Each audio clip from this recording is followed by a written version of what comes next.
sheri ariko ari ngene ushobora no gutinda bishobora guterwa n'urugamba misiyo igihe itinda igidatinda cyangwa ushobora kugenda iminsi itatu birarangiye ngahita ngaruka we never know ariko makuru mfite nuko misiyo tugiyeho noneho ashobora kumara n'imyaka 2 kuko imyaka 2 n'igihe nyine nubimenyereze sindi bamaje ku minsi 3 yo kuba ndi kumwe nawe tizera rero nta kibazo cyageze twishimanye maze kumenyera gute corona ndi ahubwo mbambwira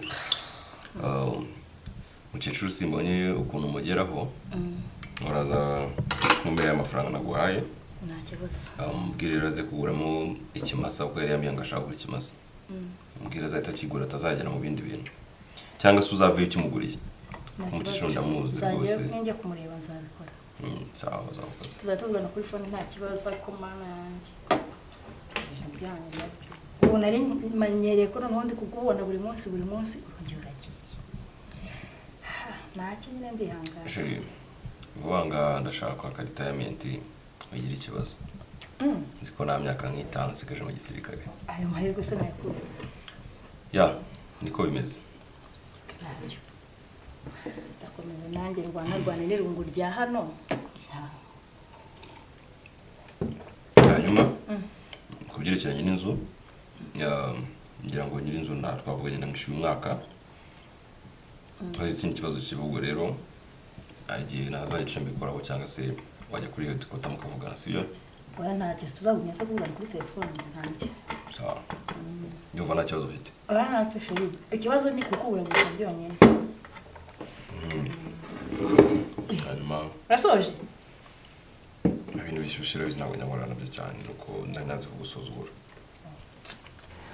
akundi basi sheri hanyuma ibikapu byanjye babijyanye nabipakinze neza byarangiye gusa uzagira ibihe byiza sawa mukunzi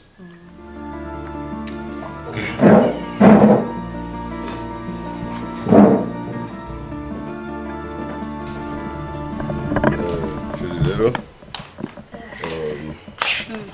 ngo tuzasubira kandi usigara amahoro sibyo yego rwose imana ikurinde nawe mugore wanjye sawa mugabo mwiza sawa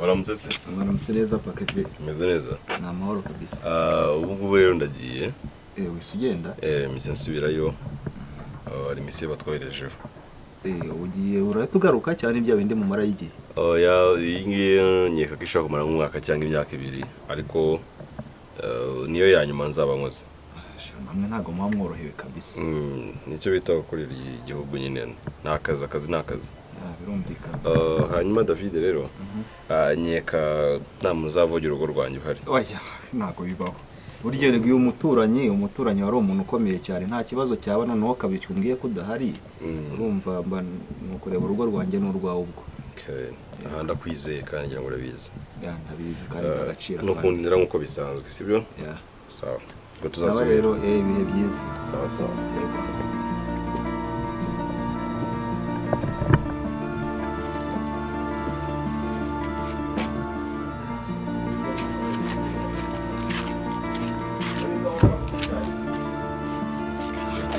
yarahadindiye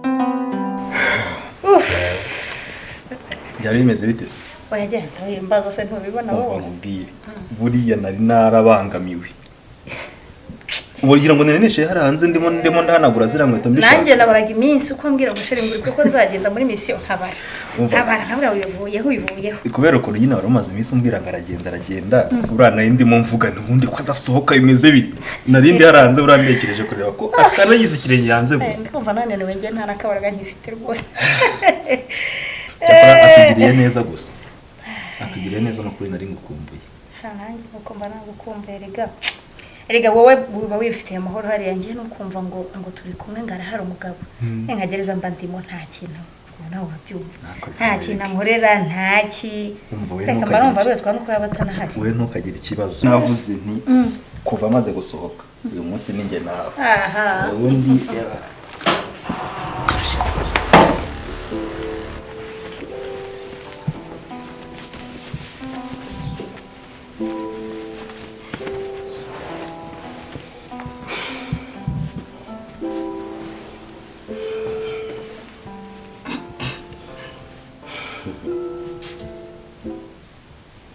David uri umuntu w'umugabo afande nyine ntubifate nabi nari nje hano kunywa amazi ngahita nsohoka waje kunywa amazi amazi yonyine nari nje kunywa ngahita sheri nta nsohoka kintu cyabaye warushize inyota se washize inyota nyine David sheri nta kintu cyabaye nta kintu cyabaye nibyo kubera ko navuye ahangaha wambaye isume nta kintu cyabaye kubera ko navuye ahangaha Dave yambaye umupira udahindurije nta n'ikintu cyabaye kubera ko Dave namusize nkurudishije urugo nkamusanze mu ntebe zanjye ariko n'umugore wanjye bari gukoranaho umva ari ikintu cyabaye se sheri ndakwinginze oya bigenze bite se ikintu cyabaye niko David nta kintu cyabaye mbo nyiri nta kintu cyabaye no se kari gupfukama nyine ngewe urumva sheri icara nta kintu cyabaye icara se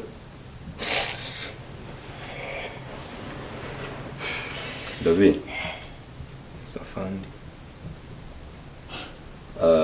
ni ibintu bishimishije ndetse ni n'inkuru nziza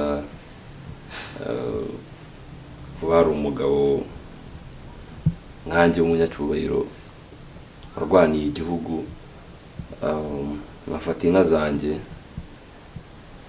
nkajya gukwa uwo mudamu narangiza nagaruka ngasanga ari kumwe n'undi musore kwa fandi ni ukuri kw'Imana oya wikwigora David akazi uri kugakora neza sibyo ukora muzikore nta kibazo ndashaka kubaza ikintu kimwe ese David umaze igihe kingana iki mukora bino bintu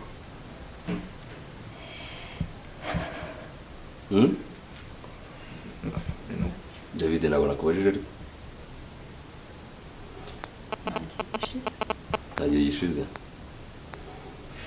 David yego nibyo nta nubwo nakurenganya kuko twe tujya ku rugamba amasasa akaduca mu matwi mu maso mu gituza tugakora urugamba nawe ugakora umubiri sibyo biranashoboka ko ntacyo umarira umugore wanjye se sheri David azamuka kundusha sheri mbabarira oya reka tuganire turimo turaganira hari ikibazo gihari se sheri ngusabye imbabazi imbabazi z'iki kandi nta kintu cyabaye mbabarira turi kuganira kuri ino filime iyi filime murimo murakina ni nziza cyane mbabarira Sibyo. ntabwo bizongera ikintu kibabaje ni uko nta director nsanze ahangaha ni ukuri uramutse utubabariye ntabwo nazongera kandi nta kintu mwakoze mbababarira iki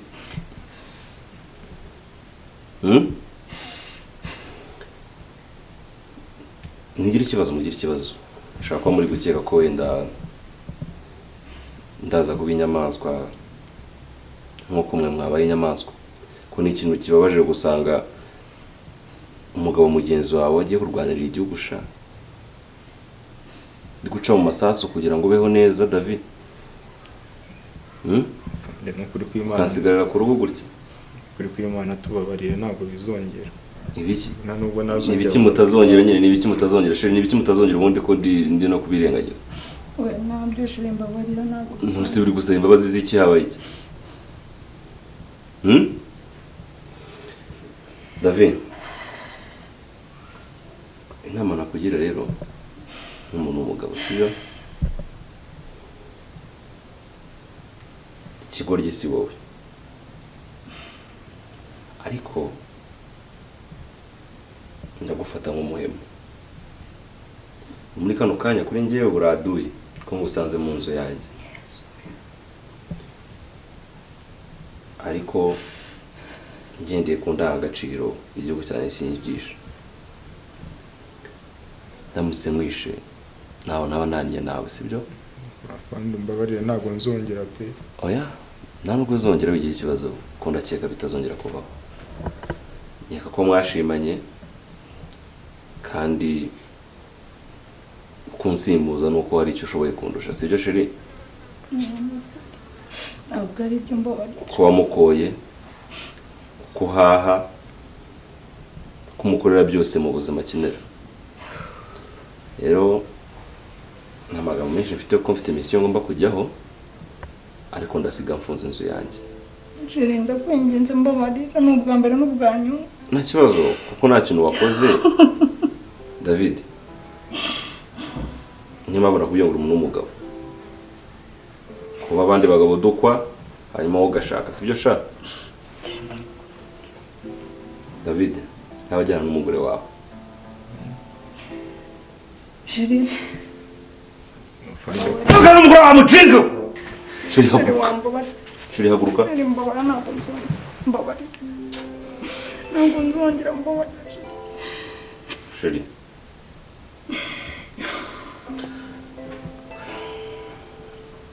Nsabye imbabazi, ntabwo nzongera. Sheri mbabarira. Mbabarira utagerageza ukwihangana kwanjye, sibyo?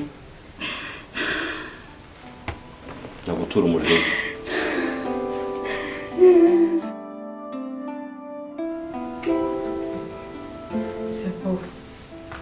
nta mahoro kumeruka, urambwiye ngo uragiye kuri mission uyu munsi. Wabaye iki bofu? Alice, Karame, umaze igihe kingana iki uzi ibanga rya mukuru wawe? irihe banga se kandi? Alice, David na mukuru wawe bararyamana ntabwo baryamana? None se ibyo wabibwiwe n'iki? Nyine mva nkubwiza ukuri pe.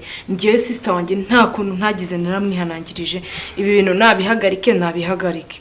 Ndangije nyine mbibwira mama. Mama nanje arambwira ati ahubwo usenyere mukuru wawe biceceke. Gusa ntako ntagize pe.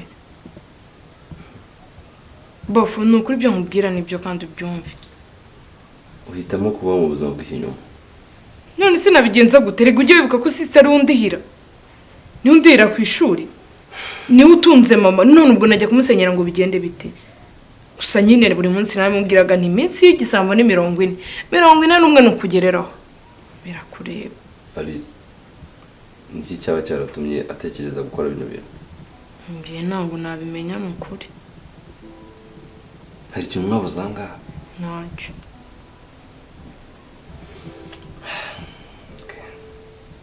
Hari sinkwangura biza, ndetse n'umugore wanjye sinamwangaga. N'ukuri pe ndabizi. Aka kanya imbere yanjye yaraduye, yakabaye kuba ari umupfu, sibyo? Ariko ubwo nta byinshi ufite byo kuvuga. Byaba byiza ujye ugafata imyenda yawe nawe ukajya kwa nyoko. Nose bofu nanjye ndagiye gute?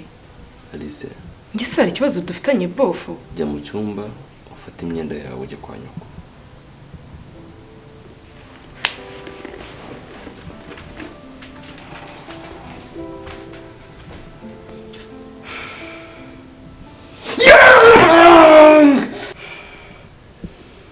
Uzi n'ikindi kanze nkwereke.